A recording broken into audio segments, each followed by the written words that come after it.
Emilia Ferreiro. Piaget, el hombre y su obra 8.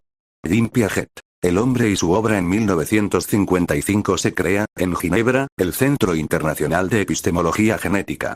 Con este nombre, cuya verdadera significación era comprendida por un minúsculo número de iniciados, se iba a poner en marcha una verdadera revolución en el campo de la filosofía, generada por un hombre que se atrevía a introducir ideas insólitas en una de las ramas más estrictamente técnicas, la epistemología. El fundador del centro, Jean Piaget, era conocido como un psicólogo de la infancia, como el hombre que describió en detalle los estadios del desarrollo de la inteligencia en el niño. Sin embargo, Piaget anuncia su centro como la culminación de su obra anterior, como el fin hacia el cual tienden sus trabajos desde la adolescencia. Cuando Piaget busca apoyo para crear su centro de epistemología genética habla, entre otros, con Weber, eminente matemático, uno de los iniciadores de la teoría de la información.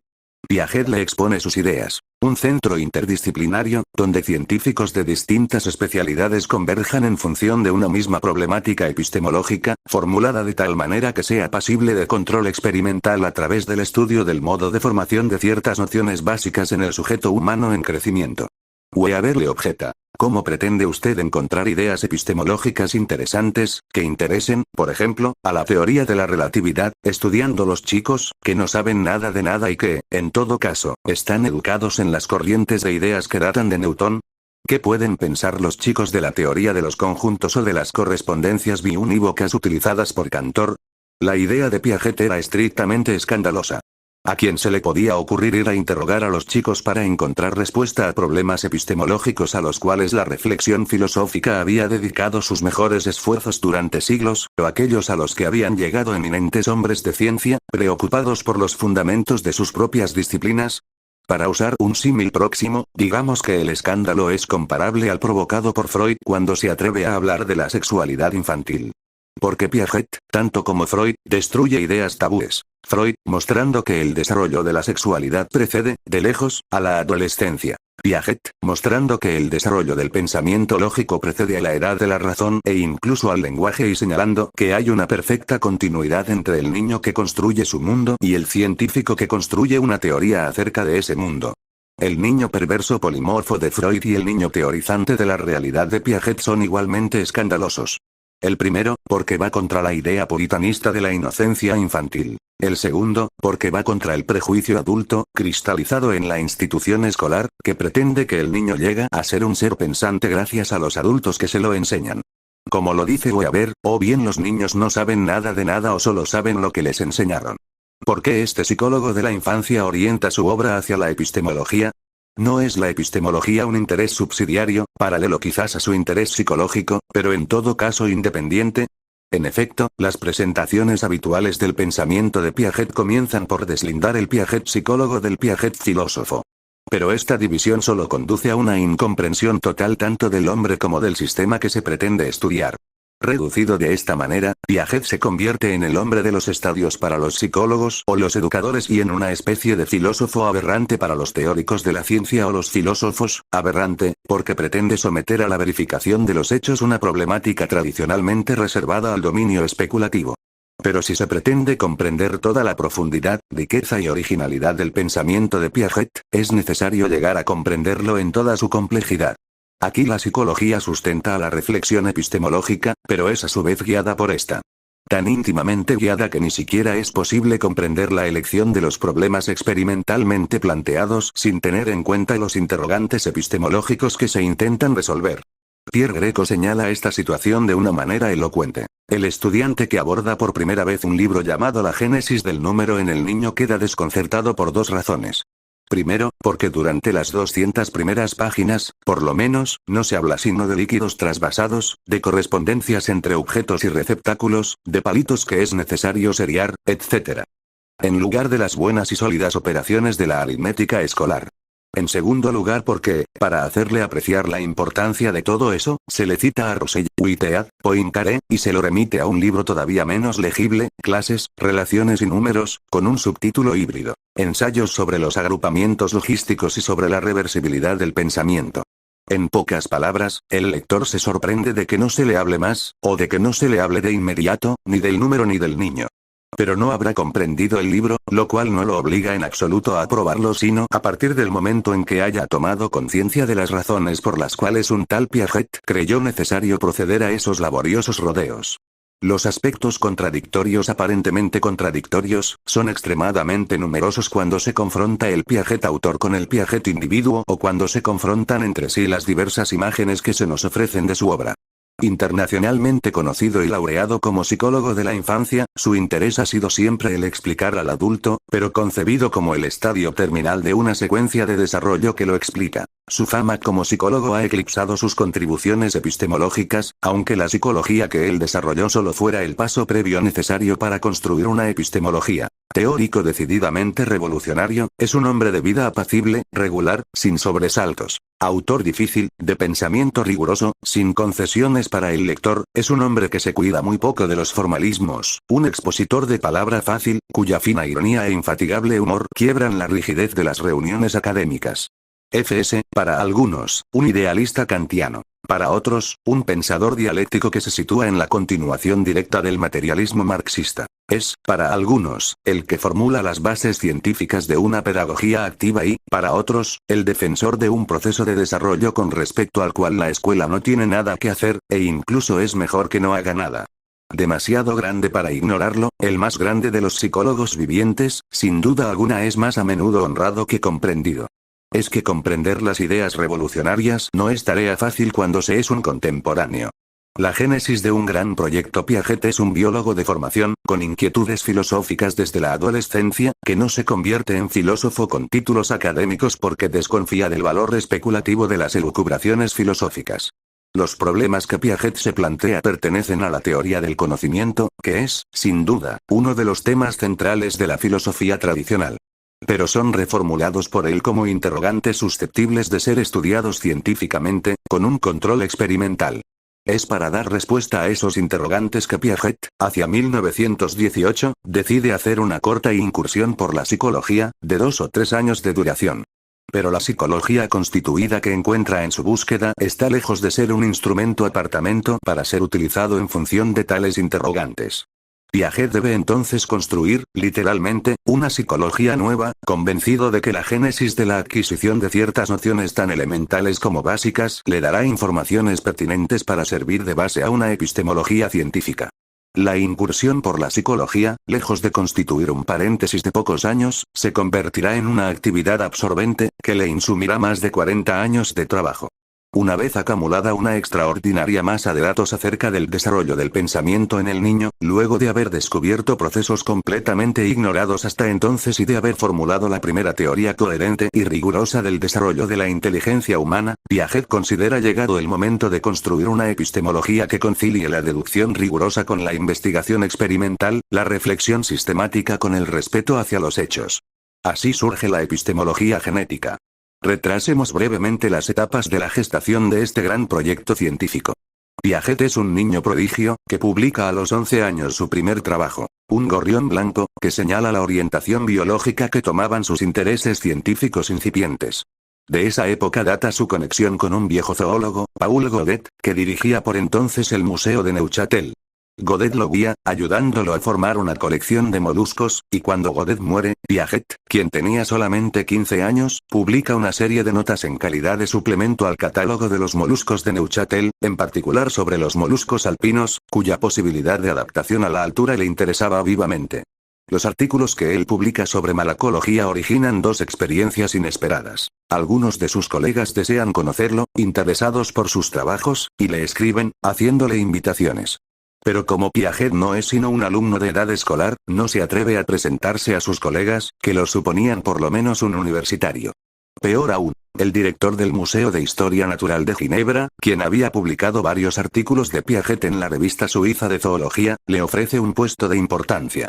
A esta oferta Piaget responde lamentando que le falten aún 2 años para terminar el bachillerato, y no faltó el editor que, enterado de la edad del autor, rechazara un artículo por esta única razón.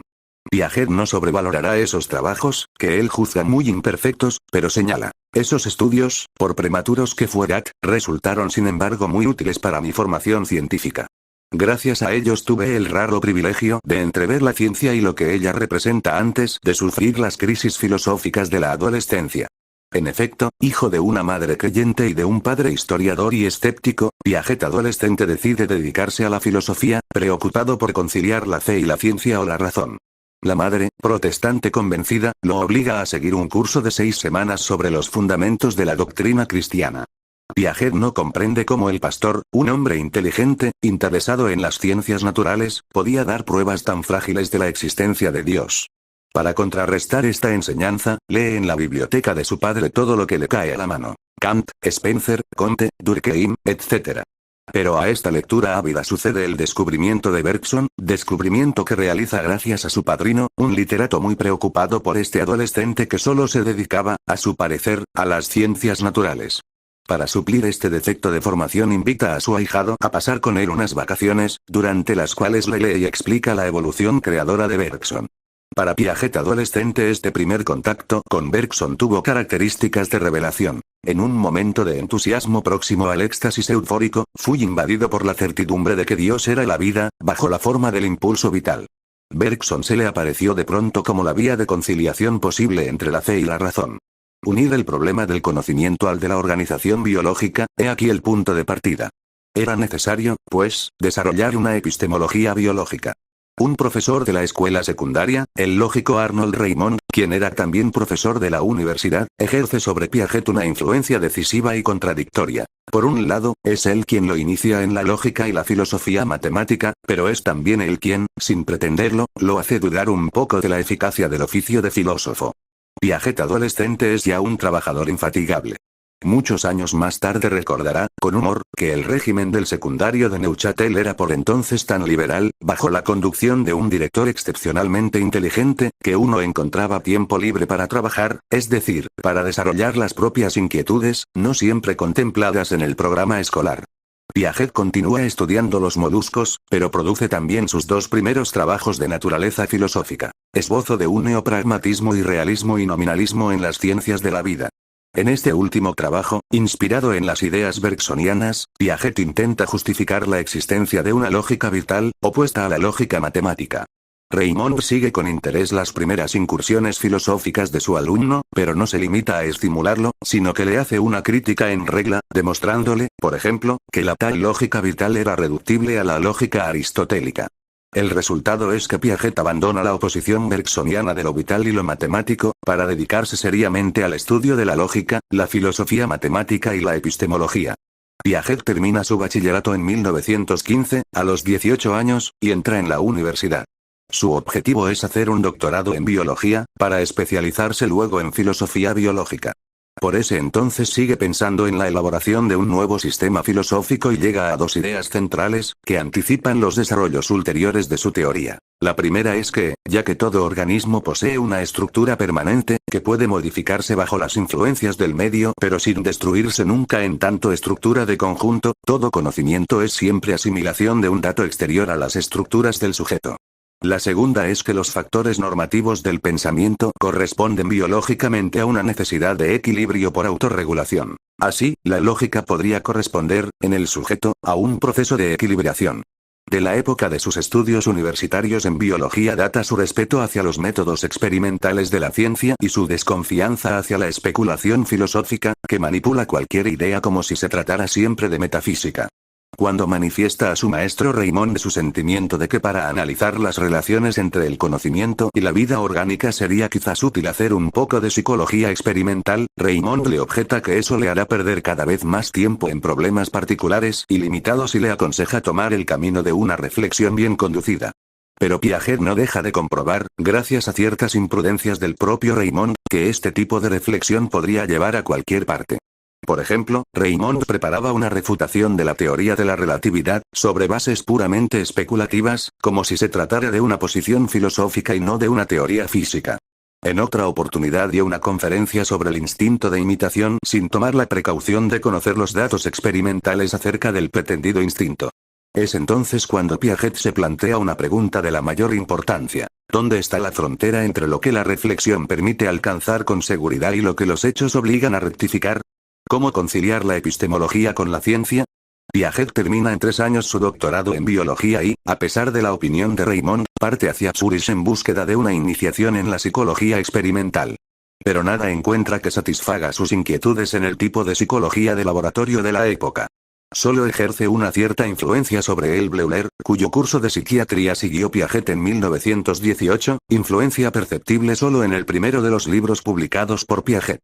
Al año siguiente Piaget parte hacia París. De los cursos que sigue allí, el que ejercerá en él una influencia más marcada es el de Filosofía de las Ciencias de Leon Brunswick. La visión crítica y racionalista de la historia de la ciencia y la oposición de este autor tanto a las corrientes irracionales como al empirismo positivista impresionarán a Piaget, quien retendrá también aquellas características que Brunswick señala como específicas de la inteligencia, la capacidad indefinida de progreso y la inquietud perpetua de verificación. Pero la pura reflexión, sin un control experimental, no satisfizo jamás a Piaget. Alguien lo presenta a Simon, el autor, con Binet, del famoso test de inteligencia, quien le propone trabajar en el laboratorio de Binet, en la escuela de la calle Grange aux Belles, de París. Simon que sugiere que estandarice algunas pruebas de razonamiento de Burke, y Piaget se pone a hacerlo, sin gran entusiasmo al comienzo. Aunque su tarea consistía en clasificar simplemente las respuestas en correctas y erróneas, Piaget descubre de inmediato que era mucho más interesante tratar de descubrir las razones de los fracasos. Con ese fin, se aparta considerablemente de las normas de un test, iniciando un diálogo clínico con los niños, buscando descubrir cuáles eran los procesos de razonamiento que conducían a las respuestas erróneas y los que conducían a las respuestas correctas. Así descubre que los razonamientos en apariencia simples, que suponían una relación de inclusión de clases o una composición de relaciones, presentaban dificultades insospechadas hasta los 10, 11 años. Apasionado con sus primeros descubrimientos, solicita permiso para interrogar a niños anormales en la Salpêtrière. De estas primeras experiencias surge tanto una metodología como una problemática nueva. Dejar de considerar las respuestas erróneas como un déficit, una carencia, y considerarlas en su originalidad propia. Tratar de descubrir una lógica de los errores. Indagar los procesos subyacentes a las respuestas, en lugar de contentarse con catalogarlas. Y, para lograrlo, inventar una metodología adecuada, que reúna las ventajas del control experimental riguroso con la flexibilidad de los interrogatorios utilizados en la clínica psiquiátrica. Es así como Piaget transforma un proyecto rutinario de estandarización de un test de inteligencia en su primer trabajo sobre la lógica de clases y de relaciones en el niño. Y encuentra así, solo, su propio camino. Tuve finalmente el sentimiento de haber encontrado una vía que conciliaba la investigación epistemológica con el respeto hacia los hechos. Piaget escribe 3 artículos con sus primeros resultados, uno de los cuales envía a Edouard Claparède, para la revista Archives de Psychologie. Claparède, impresionado por el trabajo, le ofrece un cargo en el Instituto Jean-Jacques Rousseau de Ginebra. Piaget lo acepta, sin imaginar que había encontrado el sitio de trabajo que no habría de abandonar jamás. Esto ocurre en 1921. Los descubrimientos psicológicos, como todos los grandes transformadores del pensamiento científico, Piaget llega a poner de manifiesto hechos insospechados porque se interroga acerca de lo que hasta entonces se consideraba como obvio. Al estudiar la génesis del pensamiento, su desarrollo a partir del nacimiento, la dificultad principal consiste en precaverse contra el adultomorfismo, es decir, contra el peligro de atribuir al niño las categorías de pensamiento que se presentan como las más elementales y básicas a la introspección adulta, aquellas de las que parece imposible dudar. Las contribuciones más importantes de Piaget en el terreno de los hechos psicológicos, aquellas que se refieren al origen de los principios de conservación, provienen de esa actitud metodológica. Interrogarse acerca de lo que parece ser obvio. Ciertos principios de conservación resultan evidencias lógicas para cualquier adulto. Por ejemplo, que el número de elementos de un conjunto es invariante, cualquiera sea la disposición espacial de esos elementos. Por su parte, el desarrollo de la física presenta numerosos ejemplos de tales principios de conservación que en distintos períodos históricos fueron considerados, primero como absurdos, luego como plausibles, más tarde como obvios y algunas veces como meras convenciones.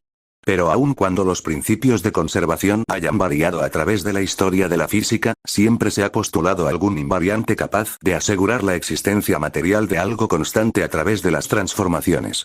Los griegos afirmaban el principio de conservación de la materia confundida entonces con el peso y la masa. Lavoisier realiza el pasaje de una alquimia cualitativa a una química racional y postula la conservación del peso. La introducción del principio de inercia permite el desarrollo de la física newtoniana, aunque es necesario señalar que ese principio ya había sido enunciado por los chinos 20 siglos antes de Galileo, etc.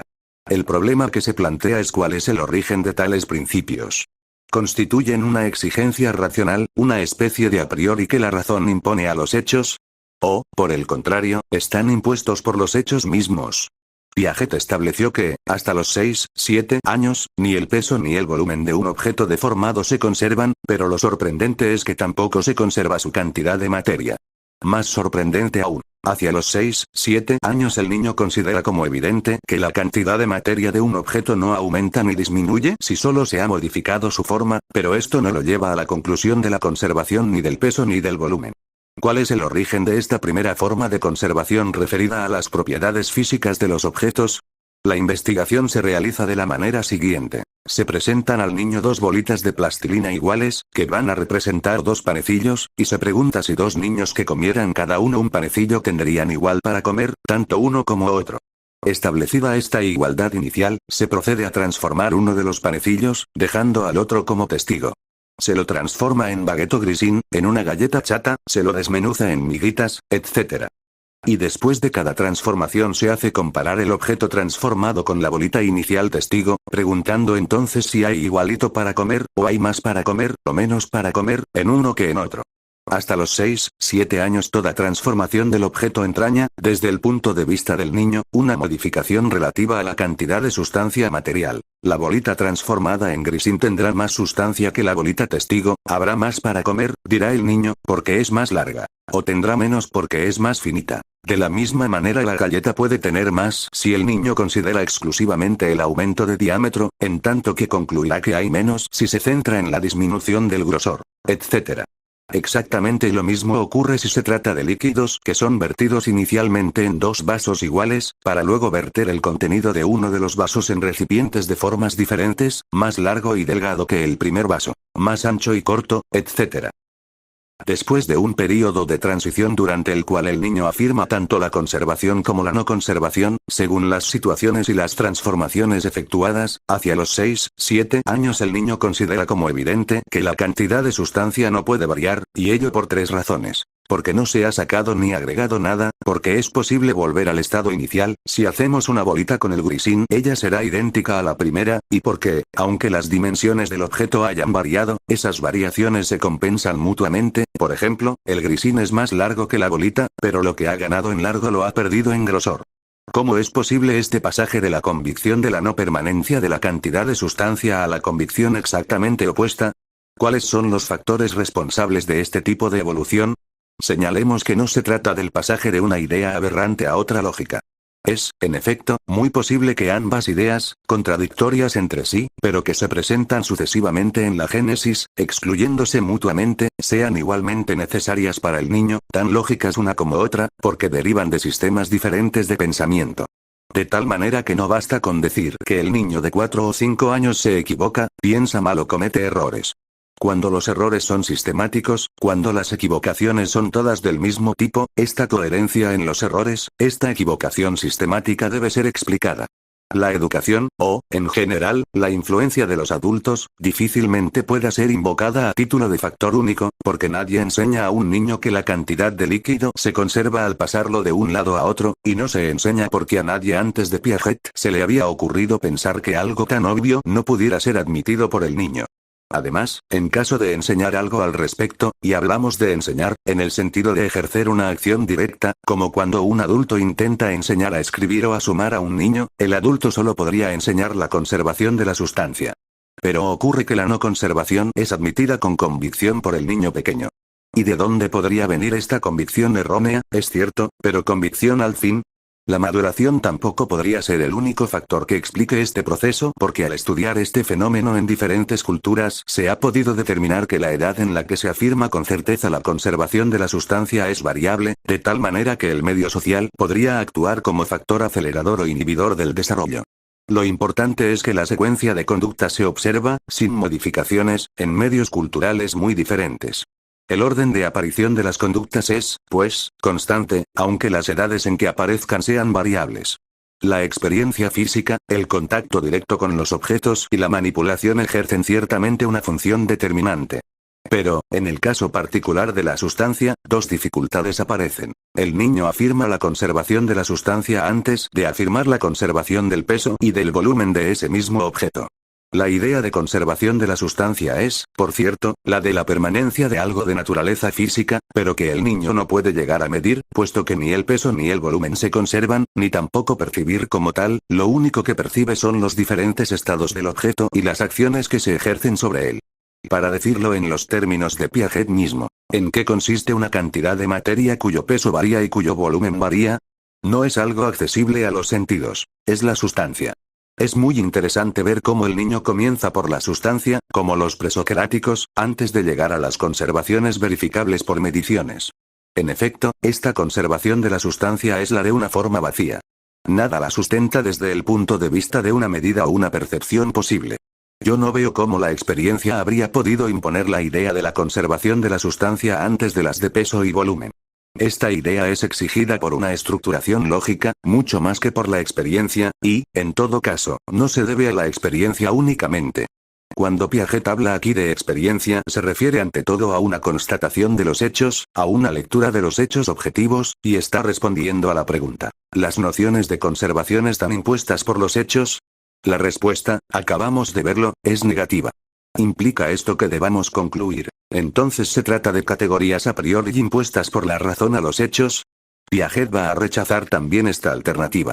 No se trata de algo que los hechos imponen al sujeto ni, hipótesis contraria, de algo que el sujeto impone a los hechos, sino del resultado de un complejo proceso de interacción dialéctica, en el curso del cual el sujeto y el objeto se modifican mutuamente. Lo que es importante subrayar, entonces, es que este invariante físico, la conservación de la sustancia como una cualidad invariante del objeto, cuando otras propiedades, tales como su forma y su apariencia física, varían, es afirmado por el niño sobre bases puramente lógicas. Sus afirmaciones, en este momento, equivalen a enunciados del tipo siguiente. Debe ser la misma cantidad puesto que aquellas acciones que podrían haberla modificado, agregar o sacar, no se han efectuado. Es la misma cantidad, necesariamente, puesto que es posible efectuar una acción de sentido opuesto y reencontrar el punto de partida, sin modificaciones, es decir, es posible, por ejemplo, juntar las miguitas dispersas y volver a constituir una bolita exactamente igual a aquella que previamente se separó en pedazos. Es la misma cantidad porque las modificaciones sufridas por el objeto se compensan mutuamente, es decir, al aumento en una dimensión, el largo, por ejemplo, corresponde sistemáticamente una disminución correlativa en la otra, el ancho, para el caso. Pero recordemos que el niño no mide nada ni propone medir nada ni verifica la exactitud de sus afirmaciones, y que esto es así tanto en el caso en que postula la conservación como cuando postula la no conservación. Este punto es de la mayor importancia. La noción de conservación no se presenta como una hipótesis empíricamente verificable, sino como una verdad necesaria, como una evidencia lógica. Tanto es así que el niño que ha llegado a esta noción se extraña sobremanera de que se le formule una pregunta tan estúpida, ignorando por completo que él mismo, 1 o 2 años antes, afirmaba lo contrario. Señalemos brevemente otros hechos sorprendentes, relativos a la génesis de nociones de conservación, puestos de manifiesto por Piaget. La conservación de la cantidad de elementos de un conjunto tampoco es afirmada por el niño de 4 años cuando la forma de la colección se modifica. A esa edad, el número no designa una propiedad de un conjunto, independiente de la disposición espacial de sus elementos, sino que es una propiedad tan variable como esta forma misma. Por ejemplo, si se hace delante del niño una hilera de 7 piedritas y se le pide que haga una hilera paralela, que tenga tantas piedritas como la primera, el niño, alrededor de los 4 años, logrará hacerlo, haciendo corresponder a cada piedrita de la fila modelo una sola piedrita de la suya, colocada exactamente sobre la misma línea. Pero, una vez establecida esta correspondencia inicial, es suficiente con modificar una de las filas, por ejemplo, acercando entre sí las piedritas, de tal manera que una fila resulta más larga que otra, para que el niño considere que el número de piedritas ha variado. Las longitudes tampoco se conservan de inmediato ni las distancias. Si, por ejemplo, se pide al niño que encuentre 2 palitos iguales de largo, cosa que hace fácilmente alrededor de los 4, 5 años, por superposición, y se colocan ambos palitos paralelamente sobre la mesa, bastará con desplazar algunos centímetros uno de ellos, para que nada asegure al niño que ambos palitos continúan siendo iguales. Y podríamos seguir multiplicando los ejemplos. El papel de la experiencia, el sentido común, y, con él, buena parte de las teorías psicológicas de inspiración conductista, consideran que el aprendizaje es un proceso dirigido desde afuera, por la acción de los adultos sobre el niño. De tal manera que los hechos cotidianos, por ser los más repetidos y aquellos con los que el niño tiene un contacto más frecuente, serán los que se conozcan antes y mejor. De la misma manera, el niño adquirirá antes y mejor aquellas conductas que sean reforzadas por los adultos que lo rodean. Para Piaget la explicación no termina ahí. En realidad, apenas comienza con esas consideraciones. Él va a introducir un factor explicativo, uno de los conceptos básicos de la teoría, que va mucho más allá de una mera descripción y que permitirá poner de relieve la naturaleza del proceso mismo de aprendizaje desde el punto de vista psicológico. Cualquier estímulo, para actuar como tal, debe ser asimilado por el organismo. A nivel orgánico-biológico, la asimilación designa la incorporación de elementos extraños al organismo, de objetos exteriores, que son reelaborados, modificados en función de las estructuras orgánicas que los asimilan. Tal es, por ejemplo, el caso de la alimentación. Un objeto externo es incorporado al organismo, que se lo apropia, transformándolo en componentes que pasan a ser parte integrante del organismo. A nivel psicológico, la asimilación se presenta de manera similar. Un objeto externo es asimilado por el sujeto cuando es incorporado, y modificado por ese mismo acto. Pero la modificación no será aquí material, no afectará a la materia propia del objeto, sino a su función. Y su incorporación no será tampoco material. El objeto será incorporado a los esquemas de acción del sujeto. Un ejemplo elemental es el siguiente. Cuando un bebé se lleva a la boca todo lo que su mano toca, puede decirse que los objetos externos son asimilados al esquema de la succión. Ellos no son considerados en virtud de sus diferencias específicas, sino en función de que una misma forma de actuar sobre ellos les es aplicable. Todos ellos pueden ser chupados, son chupables. La asimilación designa, de este modo, la acción del sujeto sobre el objeto. Un mecanismo antagónico pero complementario es la acomodación. Ella designa la acción de sentido contrario, del objeto sobre el sujeto, la modificación que el sujeto experimenta en virtud del objeto. Lo que llamamos adaptación es, para Piaget, un acto complejo que resulta del interjuego de mecanismos de acomodación y de asimilación, con dosis variables de uno y otro. El conductismo ha enfatizado solo la acomodación, pretendiendo que es posible controlar y prever las reacciones del organismo si sabemos controlar los estímulos que se le presentan. Piaget va a enfatizar los procesos de asimilación, pero subrayando igualmente que ninguna conducta efectiva, real, es un ejemplo de asimilación pura. Esto significa que un niño no puede llegar a conocer sino aquellos objetos que es capaz de asimilar a esquemas anteriores. Estos esquemas son, en el comienzo del desarrollo, esquemas de acción elementales, que se irán enriqueciendo y complejizando a medida que el conocimiento progrese, proveyendo así nuevos instrumentos de asimilación. Por ejemplo, la succión funciona, en los primeros meses de vida, como un esquema de acción aislado. El desarrollo de la aprehensión voluntaria provee otro esquema de acción. Pero hasta que la aprehensión y la succión no puedan coordinarse, cosa que ocurre hacia los 4-5 meses de vida, succión y prehensión determinarán dos modos de conocimiento diferentes, puesto que nada garantiza que un objeto tocado y el mismo objeto succionado luego, sean, para el bebé, un mismo objeto. Por el contrario, desde que esta coordinación es posible, las cualidades de agarrable y chupable podrán ser atribuidas simultáneamente a un mismo objeto. Cuando el esquema de la visión se coordine con los dos anteriores, el conocimiento del objeto progresará en consecuencia. De tal manera que son esos esquemas de acción los que proveen una primera clasificación del mundo. Todo objeto agarrable es también pasible de ser mirado, pero la recíproca no es cierta, etc. Los procesos elementales de clasificación están, pues, en germen desde los actos más primitivos. Lo cual no significa que toda la lógica de clases esté preformada.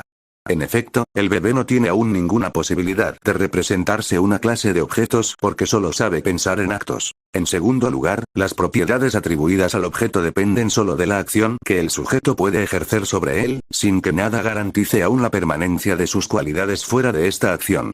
Este es quizás el momento de recordar uno de los descubrimientos fundamentales de Piaget.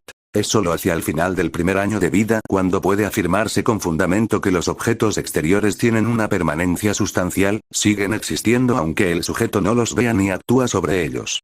Antes de esa edad, si se oculta detrás de un lienzo o una pantalla el objeto con el que el niño está jugando, o un objeto deseado, toda búsqueda se interrumpe, como si el objeto se reabsorbiese en el lienzo y dejase de existir en el preciso momento en que sale del campo perceptivo. Y esto ocurre a pesar de que en ese momento el niño dispone ya de conductas que le permitirían recuperarlo, agarrar y desplazar objetos constituyen algunas de sus actividades habituales. El estudio de las etapas de la constitución del objeto permanente es un ejemplo admirable de investigación psicológica realizada en función de interrogantes epistemológicos.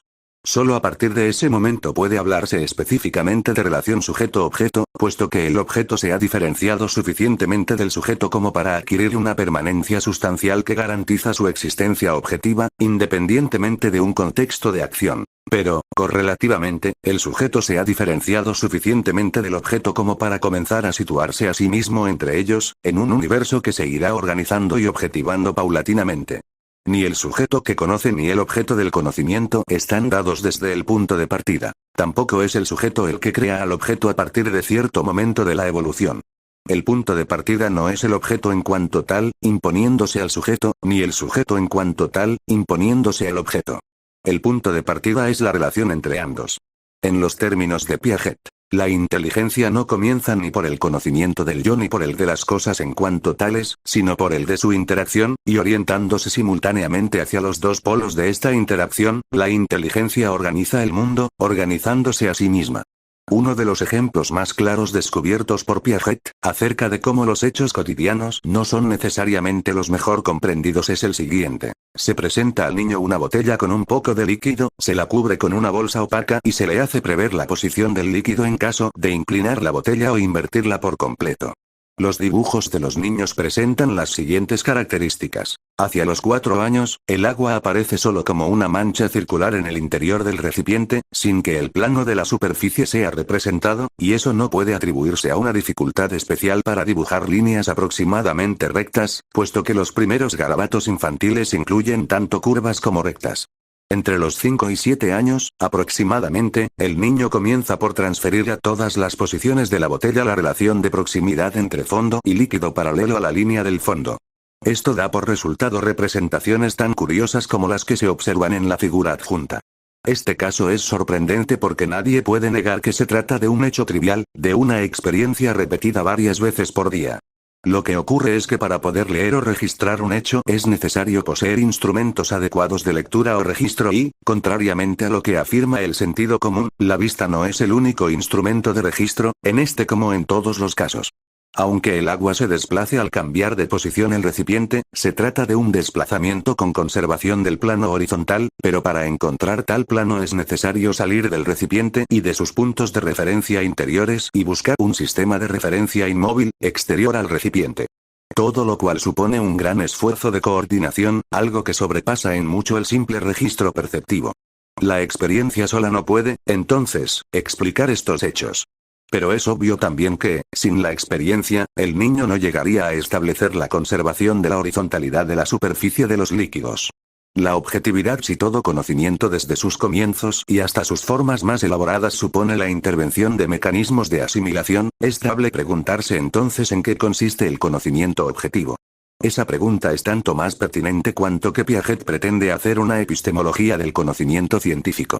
La concepción corriente supone que el conocimiento obtenido es tanto más objetivo cuanto menos involucrado está el experimentador en los hechos que registra.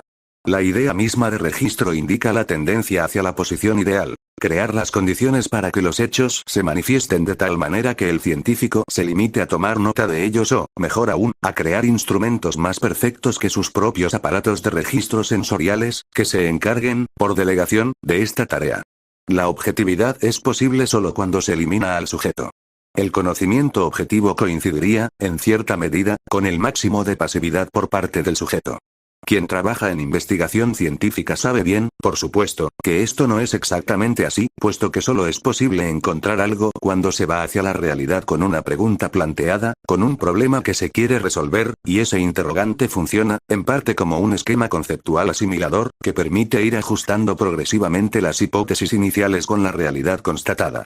El concepto de objetividad que propone Piaget es diametralmente diferente de la concepción corriente. La objetividad no está, para él, en el punto de partida, no se identifica jamás con el contacto perceptivo directo, con el registro pasivo de los hechos. La objetividad, paradójicamente, coincidirá con el máximo de actividad por parte del sujeto. El pensamiento, en sus comienzos, es deformante porque se basa en la consideración aislada de ciertas relaciones privilegiadas. El progreso en el desarrollo del pensamiento consiste en la integración de esos sistemas de relaciones en estructuras de conjunto, y son ellas las que garantizarán un conocimiento objetivo. Cuanto más rico e integrado sea el sistema en cuestión, más posibilidades tendrá el sujeto de considerar lo real en su complejidad efectiva, en otros términos, será menos deformante y, por ende, más objetivo. La objetividad aparece así como un logro o, mejor dicho, como una tendencia en el desarrollo de las estructuras intelectuales. Ella es también producto de la actividad del sujeto.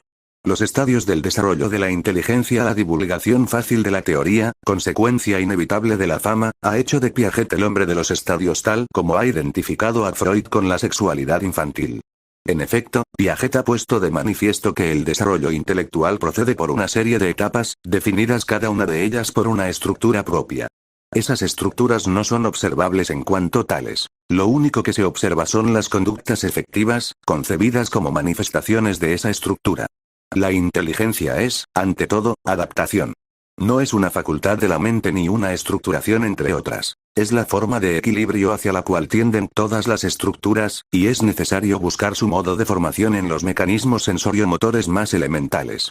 Pero, si bien es posible mostrar la continuidad funcional entre las formas superiores del pensamiento y los modos más elementales de adaptación del organismo a su ambiente, la continuidad funcional no excluye en forma alguna la diversidad ni tampoco la heterogeneidad de las estructuras. Cada estructura debe concebirse como una forma particular de equilibrio, más o menos estable en su campo restringido y susceptible de ser inestable en los límites de este. Pero esas estructuras deben considerarse como sucediéndose según una ley de evolución tal que cada una asegure un equilibrio más amplio y más estable a los procesos que intervenían ya en el seno de la precedente. La inteligencia no es así más que un término genérico que designa las formas superiores de organización o de equilibrio de las estructuraciones cognoscitivas. La inteligencia aparece así como la forma adaptativa más elaborada, más flexible y estable cuando el intercambio entre el organismo y los objetos que lo rodean sobrepasa lo inmediato y lo momentáneo, aumentando las distancias espaciales y temporales y alcanzando relaciones más complejas e integradas.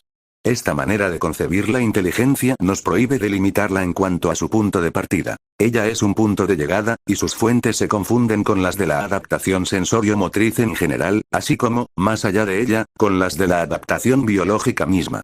Esta continuidad funcional con diferenciación estructural caracteriza la siguiente secuencia de desarrollo. El primer estadio, que se extiende desde el nacimiento hasta el segundo año de vida, aproximadamente, es el de la inteligencia sensorio-motriz, un pensamiento en actos, que no puede actuar sino sobre lo inmediatamente presente porque carece de instrumentos de representación.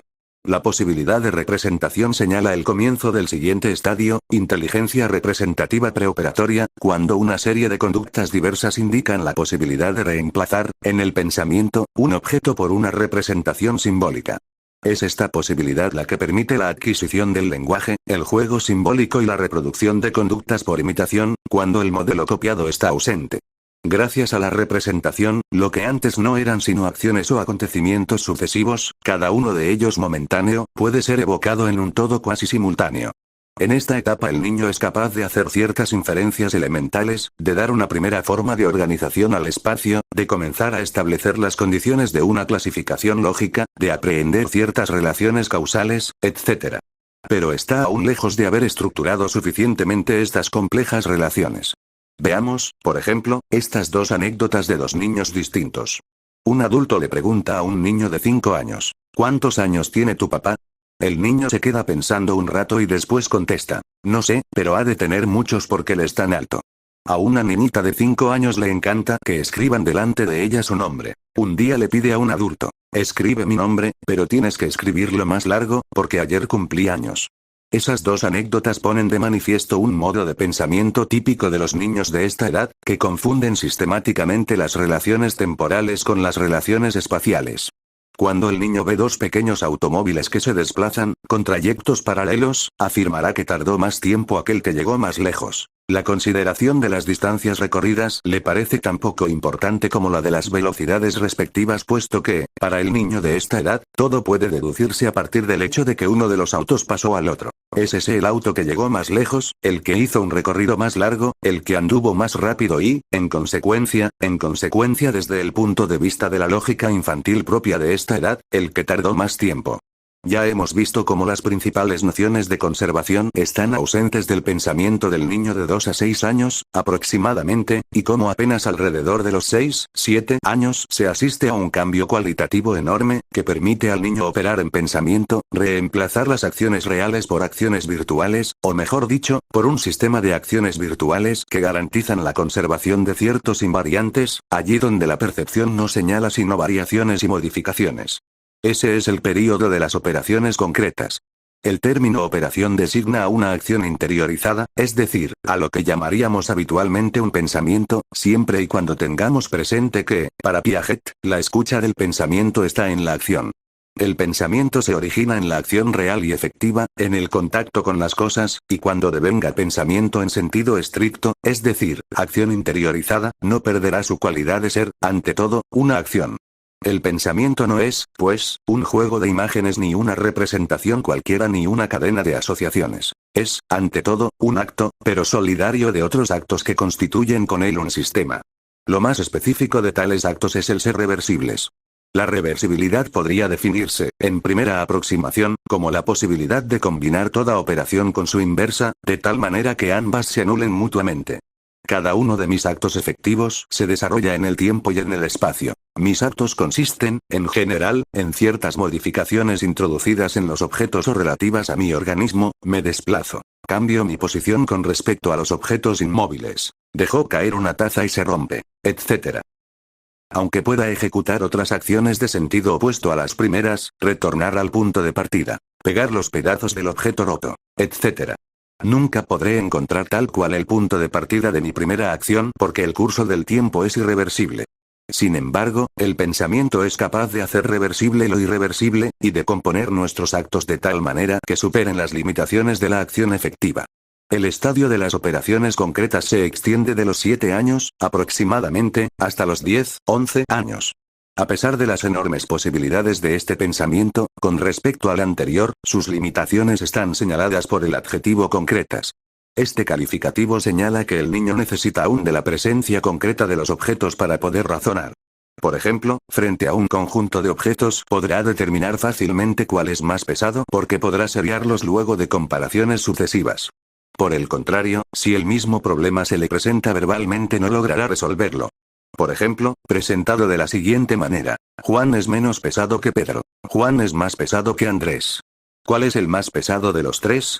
Esas limitaciones desaparecen en el estadio siguiente, el de las operaciones formales, que comienza hacia los 11 años. A partir de ese momento el niño será capaz de desprenderse de los datos inmediatos, de razonar no solo sobre lo real sino también sobre lo posible, es decir, de razonar sobre hipótesis. Estará en posesión de una forma lógica capaz de aplicarse a cualquier contenido. Antes de terminar esta brevísima reseña sobre los estadios del desarrollo de la inteligencia, indiquemos que las edades indicadas como límites de los distintos estadios no son sino aproximativas. La repetición de una serie de experiencias en diferentes culturas, en medios rurales y urbanos, en comunidades no escolarizadas y escolarizadas, ha puesto de manifiesto que las edades de aparición de los distintos estadios está sujeta a variaciones. En otros términos, las influencias sociales pueden acelerar o retardar la aparición de un estadio. Lo importante es que la secuencia, el orden de aparición parece ser una constante. La epistemología genética Piaget pretende constituir la epistemología como ciencia, independiente de la filosofía. Para ser tal, deberá proceder como las demás ciencias, formulando preguntas verificables, tanto desde un punto de vista formal como experimental. Piaget propone entonces sustituir la pregunta metafísica, ¿qué es el conocimiento en sí?, por una pregunta verificable, ¿cómo se pasa de un estado de menor conocimiento a un estado de mayor conocimiento? Para responder a esta pregunta es preciso reconstruir críticamente la historia de la ciencia, considerada no como una crónica de los resultados logrados, sino como un análisis de los procesos. Pero esto no basta, por dos razones. La primera es que la génesis histórica solo puede ser objeto de reconstrucciones a posteriori, sin posibilidad de control experimental. La segunda es que los orígenes de la ciencia se confunden con la sociogénesis de las concepciones precientíficas, y una reconstrucción de esos orígenes es quizás imposible. Esa es una de las razones que obligan a recurrir a la génesis individual, porque allí el control experimental de las afirmaciones es posible, y se trata de una génesis que podemos considerar desde sus orígenes. Pero la investigación psicológica es pertinente a la epistemología también en otro sentido.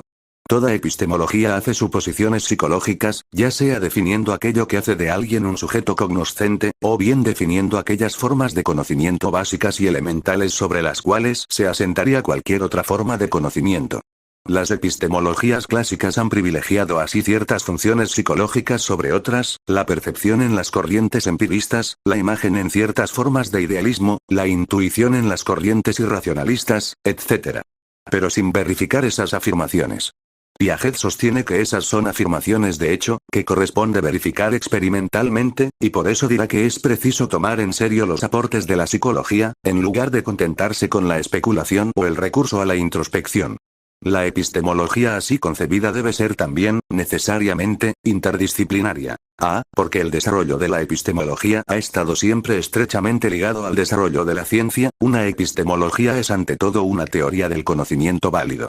Porque no basta con recurrir a la historia de la ciencia, sino que es preciso conocer cuál es el estado actual de la ciencia, cómo se plantean los problemas, qué métodos de verificación se elaboran, qué modelos explicativos se construyen, etc. Para saber acerca de esto no basta con especular. Fa necesario trabajar conjuntamente con los hombres de ciencia. Porque la tendencia a la especialización, consecuencia de la complejidad del saber alcanzado, hace imposible que alguien adquiera la suma del saber que corresponde a su época. Curiosamente, sin embargo, quien dice, il faut se mettre à plusieurs pour réfléchir, para pensar es necesario ser varios, es un gran solitario, es un hombre cuya capacidad de penetración en los dominios más diversos del saber es motivo de admiración para los especialistas que han discutido con él. Es quizás uno de los últimos representantes de una estirpe que comprende a hombres como Descartes y Leibniz, la estirpe de esos raros genios que contribuyeron a crear la ciencia y revolucionaron la filosofía, aportando tanto en un campo como en otro. Piaget ha pretendido constituir la epistemología en cuanto ciencia, y no formular una teoría epistemológica más.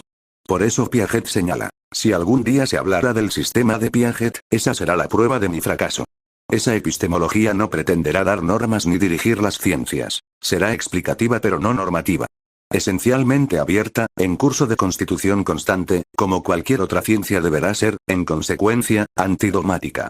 El hombre y el maestro algunos atributos acompañan regularmente la presencia de Piaget donde quiera que vaya. Sus gruesos zapatones de montaña, su viejo portafolios del que no se separa, pues contiene siempre algún manuscrito original, algún capítulo de un nuevo libro, y los datos de base para la preparación del trabajo subsiguiente. Una boina vasca, una pipa ya muy usada y una colección de objetos y papeles en los bolsillos, entre los que se cuentan, infaliblemente, cajas de fósforos de madera que le sirven tanto para encender la pipa como para hacer alguna demostración.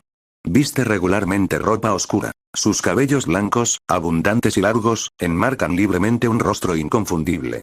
Alguien comentó una vez, humorísticamente, con una cara así, como para no ser genio, a los 80 años continúa siendo un trabajador infatigable, de un ritmo de producción difícil de igualar. No solo está lejos de considerar su obra como terminada, sino que se dedica actualmente a rever críticamente algunos de los puntos básicos de su teoría y a enunciar proyectos de largo alcance, que exigirán varios años de trabajo en equipo para ser resueltos. Piaget cuenta en su haber con más de 14.000 páginas editadas en libros, sin contar una enorme cantidad de artículos diseminados en revistas. En total unos 500 títulos. La pregunta inevitable es la siguiente. ¿Cómo hace usted para escribir tanto? ¿De dónde saca el tiempo necesario? Piaget da dos tipos de respuestas. Una sonriente y socarrona, yo no tengo que leer a Piaget, y otra sería, presentada por él, en su autobiografía, en los siguientes términos. A menudo me han preguntado de dónde sacaba el tiempo necesario para escribir tanto, teniendo en cuenta mi trabajo universitario y mis obligaciones internacionales. En primer lugar, lo debo a la calidad excepcional de los hombres, y particularmente de las mujeres que han colaborado conmigo y me han ayudado mucho más de lo que puedo expresar aquí. Después de haber pasado años interrogando a los niños, solo o con pequeños grupos de estudiantes, durante estos últimos años he sido ayudado por equipos de asistentes y colegas que no se limitaban a la recolección de hechos, sino que tomaban una parte cada vez más activa en la conducción de la investigación. Pero también lo debo a una modalidad particular de mi carácter. Fundamentalmente, soy un ansioso a quien solo alivia el trabajo. Es cierto que soy sociable y que me gusta enseñar o participar en reuniones de todo tipo, pero siento una necesidad imperiosa de soledad y de contacto con la naturaleza. Después de haber pasado una mañana completa en compañía de otros, comienzo cada tarde con un paseo durante el cual pongo tranquilamente orden en mis ideas, luego de lo cual regreso a mi mesa de trabajo, en mi casa de las afueras. No bien llegan las vacaciones, me refugio en las montañas de las regiones salvajes del Valais y escribo durante semanas en mesas improvisadas y luego de agradables excursiones. Es esta disociación entre mí mismo en tanto ser social y en tanto hombre de la naturaleza, en quien la excitación dionisíaca culmina en actividad intelectual, la que me ha permitido superar un fondo permanente de ansiedad, transformándolo en necesidad de trabajar. Esta cita es interesante a más de un título y muy particularmente porque este tipo de confesiones a propósito de su propia personalidad son extremadamente poco frecuentes en Piaget. Otro factor que explica la sobreproducción de Piaget es el hecho siguiente. Piaget está habituado a pensar mientras escribe, o, quizás, a escribir mientras piensa, y a escribir de una manera especial, obligándose a sí mismo a ponerse en el punto de vista de un lector extraño, de tal manera de ser tan explícito como sea necesario. Es obvio que páginas escritas de tal manera son páginas prácticamente listas para una publicación. Piaget confiesa que, desde sus años de adolescencia escribía diariamente. Escribía aunque no fuera más que para mí, porque no podía pensar sin escribir, pero haciéndolo de manera sistemática, como si se tratara de un artículo destinado a la publicación. Cuando interrumpe el trabajo, por la noche, acostumbra dejar una frase comenzada, pero sin terminar. Él sostiene que ese es un buen método para recomenzar el trabajo a la mañana siguiente de la manera más eficaz. En efecto, solo se trata de terminar esa frase, recuperando así el hilo del discurso. No cabe duda de que la actividad en la cual Piaget se encuentra actualmente más a gusto es pensar. Pensar, es decir, crear, reconstruir, problematizarse sin cesar, continuar por el camino interminable y tremendamente seductor de la búsqueda de la verdad objetiva. Es proverbial la irregularidad de Piaget en lo que respecta a su correspondencia. Contestar cartas y, particularmente, cuando se trata de correspondencia de carácter burocrático, es algo que le resulta particularmente penoso. Recuerdo haberle oído decir una vez, con perfecta seriedad, escribir cartas qué difícil es. En cambio, para escribir un libro, basta con empezar, luego sigue solo. Es, por supuesto, difícil saber hasta qué punto ciertas características de su producción intelectual son el resultado de una dura disciplina impuesta o una tendencia manifiesta desde los años iniciales. En todo caso, resulta claro que Piaget se ajustó desde el comienzo a esta norma: pensar acerca de un problema antes de leer algo sobre él. Piaget es un caminante infatigable. Con sus gruesos zapatones y su andar de montañés parece siempre un poco fuera de lugar en la ciudad. Una de sus caminatas preferidas es la ascensión al Salève, una montaña en territorio francés, pero que enmarca la ciudad de Ginebra. Piaget gusta subir, con una pequeña mochila a la espalda, recogiendo aquí y allí hierbas y plantas interesantes. Recoger plantas no es una actividad guiada por consideraciones estéticas sino por sus intereses biológicos, jamás extinguidos.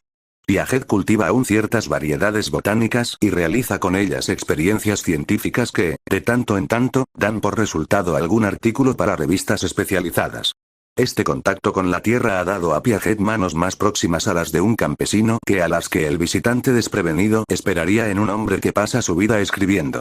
Evadirse en la naturaleza, recuperar el contacto con lo natural y primitivos, desvelar el confort, ignorar en la vida diaria el progreso técnico. Curiosos rasgos de un hombre que permanece alerta a cualquier cambio de importancia en el pensamiento científico contemporáneo.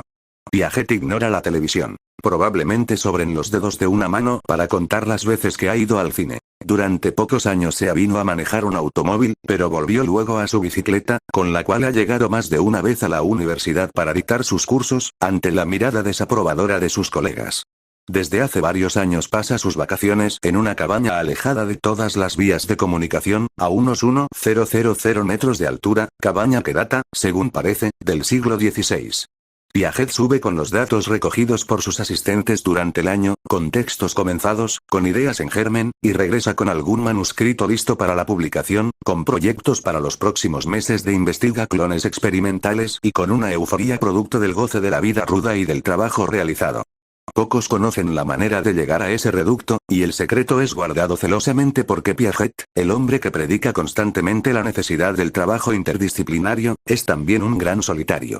Del Piaget llegaba al salón de clase de la universidad, con el correr tiempo los alumnos de psicología habían aumentado mucho y fue necesario habilitar el aula magna de la universidad, sacaba su reloj de bolsillo y sus notas, escritas con letra menuda en hojas pequeñas y amarillentas, y guardadas en algún sobrellegado de algún lugar del mundo. Es un expositor excelente, más claro aún que en sus libros, con una capacidad sorprendente para sintetizar el meollo de un asunto complicado, las ideas fundamentales de otro autor, los puntos centrales sobre los que se sitúa una controversia. Cualquiera sea el tiempo de que disponga, Piaget dará en 20, 30 o 60 minutos una exposición redondeada, completa, sin señal alguna de haber sido alargada o reducida en algún punto. Haberle escuchado responder a las preguntas de los alumnos que apenas comienzan es una experiencia inolvidable. Con una gran paciencia respondía a las preguntas más elementales, haciendo resaltar el lado positivo de una pregunta poco interesante, mostrando cómo en realidad, bajo las apariencias de una sola pregunta, se están haciendo varias y diferentes, agregando a menudo una nota de humor, con la benevolencia de un abuelo que nunca se apartó demasiado de la infancia. Piaget es también, por supuesto, un gran patrón a la francesa, cuya autoridad es enorme. Pero esto tiene quizás mucho más que ver con la persistencia de estructuras universitarias medievales en Europa que con características específicas del hombre que estamos tratando de caracterizar. Quien haya conocido y tratado a algunos grandes patrones universitarios podrá apreciar la diferencia. Piaget reduce al mínimo los formulismos, prefiere un lenguaje directo cuando discute con sus colaboradores, distiende cualquier reunión solemne con un chiste oportuno y, cosa admirable,